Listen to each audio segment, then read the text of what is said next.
Welcome to Silent Screams, where nightmares come to life.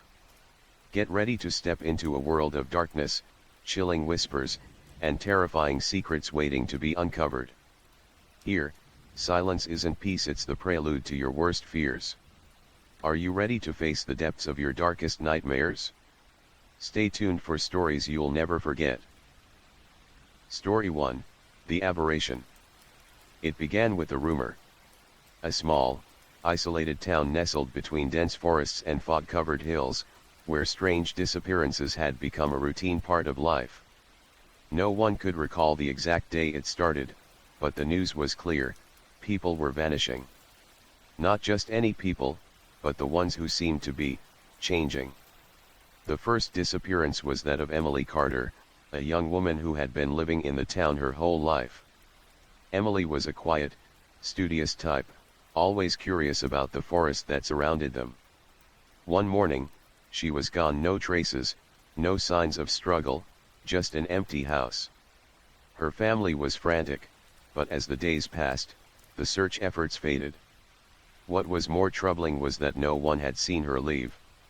Months later, another person vanished. And then another. But this time, something was different. People began to whisper. There were rumors of twisted figures moving in the woods, humanoid shapes that seemed to melt into the trees. Those who ventured too close said they could hear them, speaking in low, guttural voices, and occasionally, they would see eyes glowing faintly in the dark. Dr. Richard Elms, a biologist who had been researching the oddities of the surrounding area, stumbled upon a horrifying discovery one stormy night. He had been looking into a mysterious disease, a rare mutation that seemed to be infecting people in the town. It was subtle at first, small things like a slight discoloration of the skin, an unusual twitch, or odd behavior that was brushed off as stress or exhaustion. But as time went on, the symptoms escalated. People's bodies began to change in grotesque ways. Their limbs elongated, their skin grew transparent, veins visible beneath like grotesque road maps. Eyes turned an unnatural shade of yellow, and fingers twisted unnaturally, claw-like. The victims began to exhibit strange, animalistic behaviors, and some seemed almost feral. Richard realized this wasn't a disease, it was something far more terrifying, an aberration.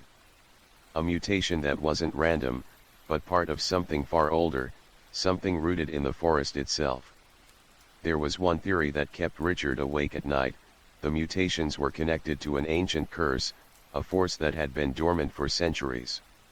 The forest was alive, pulsing with an energy that had begun to awaken. Those who ventured too far into its depths were affected, their genetic code rewritten by some unknown entity.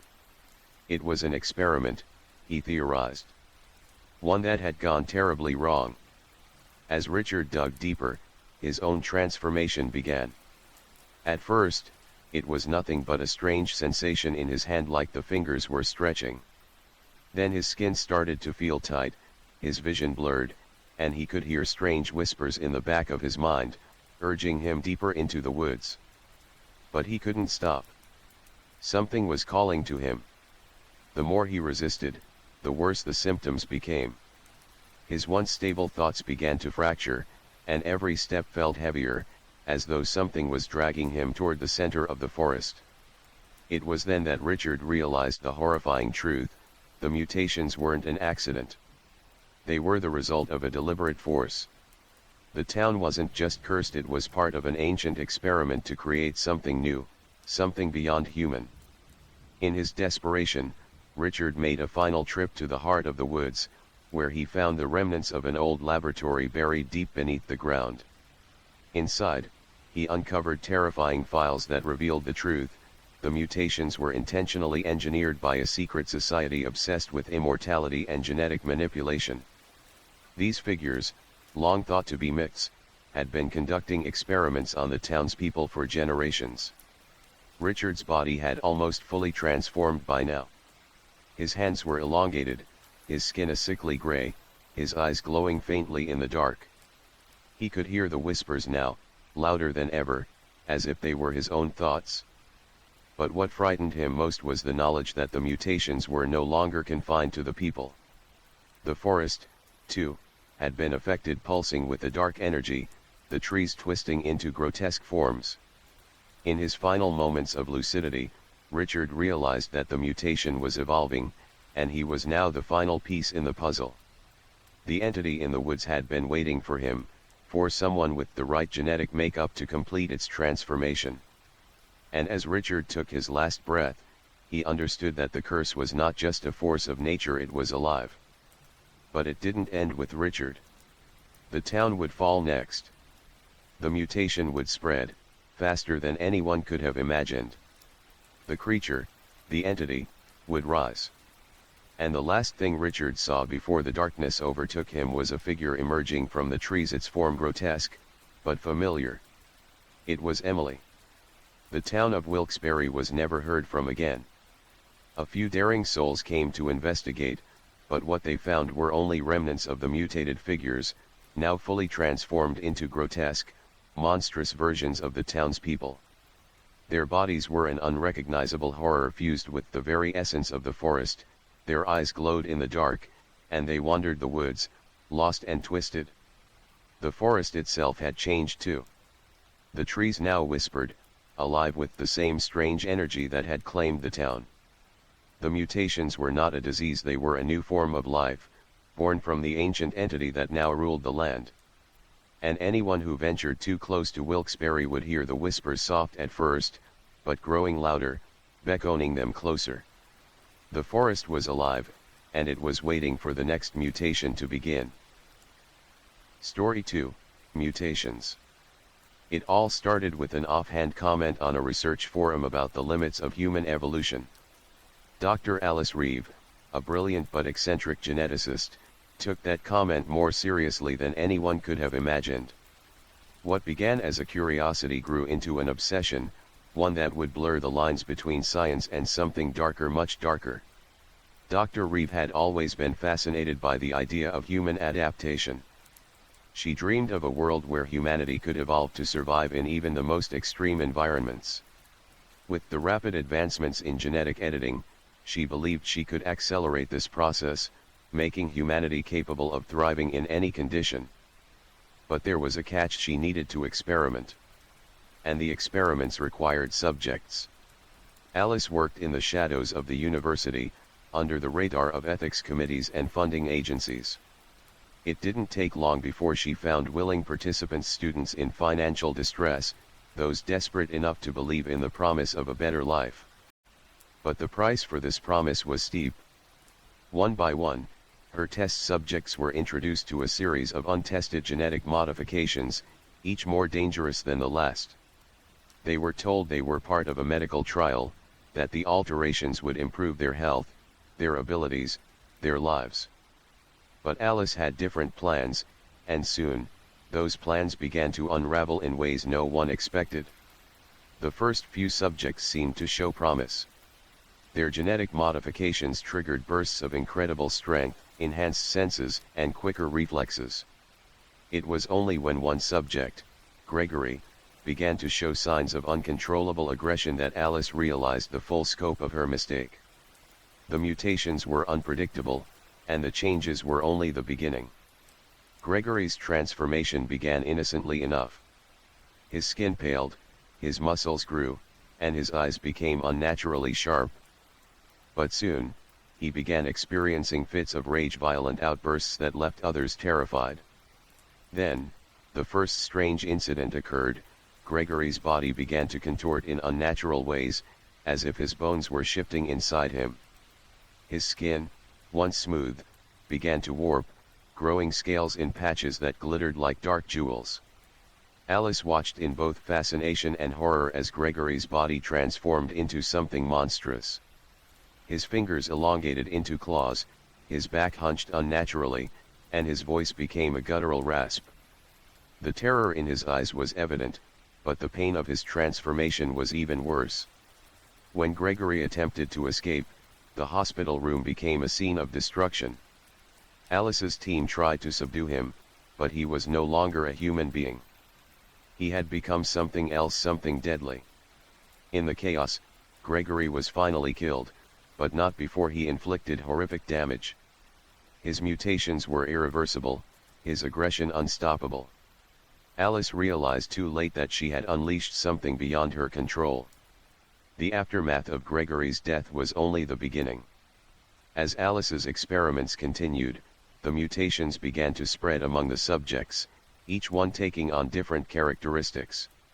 Some grew larger, faster, stronger, others morphed into grotesque forms, their bodies turning into deformed versions of their previous selves.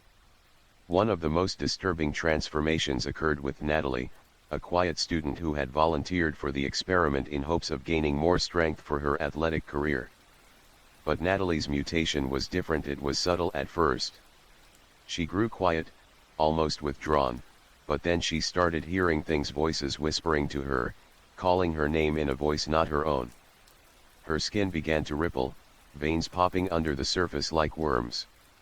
At first, Alice believed it was just the result of the mutation process, but when Natalie began speaking in a language no one recognized, the truth became clear.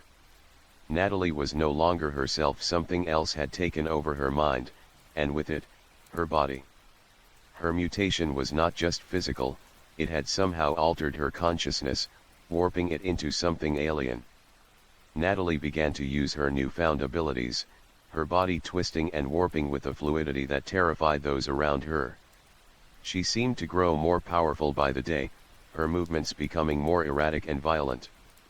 But the worst part was when her face changed. Her features became indistinct, as if her very identity was being erased, leaving only a haunting, hollow stare. It was then that Alice began to fear the worst. The mutations were not only transforming the bodies of the subjects, they were erasing who they had been, turning them into something else entirely. By this point, the university was in chaos. Rumors of disappearances, strange occurrences, and violent outbursts began to spread. The authorities were closing in, and Alice knew her time was running out. But her obsession kept her going. She had to finish the experiment. She had to see it through to the end. Desperate to find a solution, Alice decided to push the boundaries further. She created a final serum, a mix of all the mutations she had observed, hoping to create a perfected human, someone who could control the changes instead of being consumed by them. But when she injected the serum into herself, she quickly realized she had made the worst mistake of her life. The changes were immediate. Her skin split open as dark veins coursed beneath the surface, and her bones twisted in grotesque shapes. But it was not just her body that changed, her mind, too, was slipping away. The final transformation was not physical, it was psychological. Alice could no longer distinguish between who she had been and who she was becoming. Her mind fractured, leaving behind only a hollow, monstrous version of herself.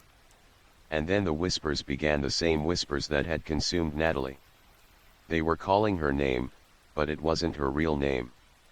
It was a name that resonated deep within her mind, one that didn't belong to her at all. It was the name of something ancient, something far older than humanity itself. Alice was no longer Alice. She had become the thing she had created. Story 3, The Mutations Beneath. It started in a small town on the outskirts of nowhere, where rumors whispered in dark corners, and strange happenings were swept under the rug by the few who remained. With each passing year, the town grew quieter, its once thriving population slowly dwindling. It wasn't the economic collapse that caused this, it was the mutations. People disappeared, and when they returned, they weren't quite the same. Their eyes were too wide, their skin too tight, and their limbs unnaturally long. The doctors spoke in hushed tones, the police avoided the topic, and the townsfolk lived in a state of quiet terror, fearing what lay beneath their homes, their very streets, and perhaps even their skin. The scientists who came to study the phenomena never returned. It was as if the town, once so peaceful, was pulling them into the depths of a mystery no one could solve until now. A quiet, eerie fog had settled over the town as a young journalist named Emily Carson arrived to investigate the rumors. Emily had heard stories for years, stories she considered nothing more than urban legends. But when she found herself staring down at a folder filled with strange reports, unexplained disappearances, strange sightings, and genetic mutations that defied all logic, her curiosity took the wheel. Emily didn't believe in ghosts. She didn't believe in monsters. But this was something she couldn't ignore. As she pulled into the main street, the first thing she noticed was how empty it seemed. The buildings, though still standing, looked abandoned, with peeling paint and dark windows staring back like hollow eyes. The people were few and far between, and the ones who did venture out kept to themselves, glancing nervously as Emily passed by. Her heart began to race. It wasn't long before she met Sarah, an old woman who had lived in the town all her life. Her face was gaunt, and her eyes glimmered with a knowledge Emily couldn't place. "You've heard of the mutations, haven't you?" Sarah asked in a raspy voice. Her hands trembled as she took a sip of water from a cracked glass. Emily nodded. "I'm here to find out the truth." Sarah's face grew pale. "It's not the truth you should fear. It's what's been buried here for so long, what's been waiting." Before Emily could ask more, Sarah gripped her arm. "They're not human anymore," she whispered, her voice barely a breath. "You must leave before it's too late." But Emily stayed. She had to. The truth was closer than she could imagine. Emily's first night in town was spent at a small, decrepit motel. As the wind howled outside, she began to feel the weight of the stories surrounding her. Strange noises echoed in the night, scraping, tapping, whispers that seemed to come from the very walls. Unable to sleep, Emily grabbed her camera and notebook, determined to document everything.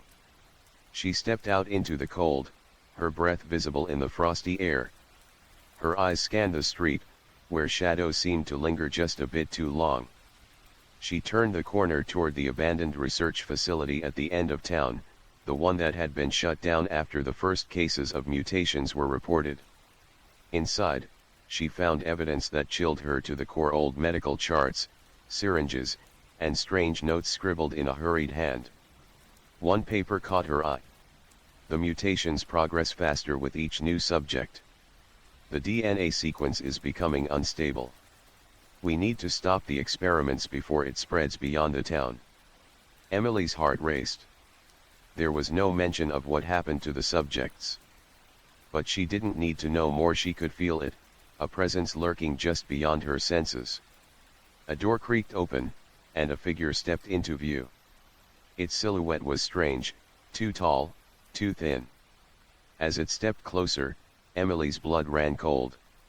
The figure's eyes glowed a deep, unnatural red, and its skin was stretched tight, translucent almost, showing veins that pulsed with an eerie light. "Get out," the figure rasped, its voice barely recognizable as human. Emily stumbled backward, but before she could run, the figure lunged, its long limbs reaching out with an unnatural speed. A flash of pain shot through her arm as something cold and wet gripped her. The world blurred as Emily was dragged into the dark, her body screaming as it was pulled through the shadows. She couldn't move, couldn't scream. The pain in her arm intensified, and she realized with a sickening lurch that it wasn't a simple injury. Her skin was stretching, twisting, changing. "No," she gasped. "No, not me." But it was too late. She awoke in a damp, windowless room, her vision swimming. Her body felt wrong. Her fingers were elongated, the bones shifted under her skin. She felt her pulse racing in her neck, but not from fear. It was something else. Something inside her that wasn't her own. When she looked into the cracked mirror, she saw what she had become. Her eyes were too wide, too bright, her skin pale, stretched taut. But that wasn't the worst part. It was the reflection that looked back at her from the shadows, half human, half something else, grinning at her with sharp, jagged teeth. It was then that Emily realized the truth. The mutations weren't just a result of some experiment gone wrong. The mutations were a curse, a force that had infected the town long ago, and now, it was in her. Emily managed to escape the facility, her mind racing as the mutations began to take full effect. She couldn't stay in the town anymore. She needed to find answers. As she stumbled through the streets, she began to understand the extent of the mutations. People who had disappeared, who had returned, were no longer human. They were creatures, twisted and changed, their minds consumed by something far darker than she could comprehend. When she reached the outskirts of the town, Emily saw it, the old well that had been covered for years. It was the source. The mutations, the sickness, everything, it all began there. In her final moments, Emily understood the true horror. The mutations weren't just physical, they were spiritual, a corrupting force that spread like a disease. And the town, the well, had been the gateway for it all. The mutations had been buried, but now, with Emily's transformation, they had been set free. It wasn't over. The well was never just a well. It was a doorway. And now, there was no going back. Days later, the town was gone. The whispers in the air were silenced, the fog cleared, and the land was left barren. The well was sealed, but something still lingered beneath the earth, waiting for the next unwitting soul to awaken it. And somewhere, in the dark corners of the world, a new mutation was beginning.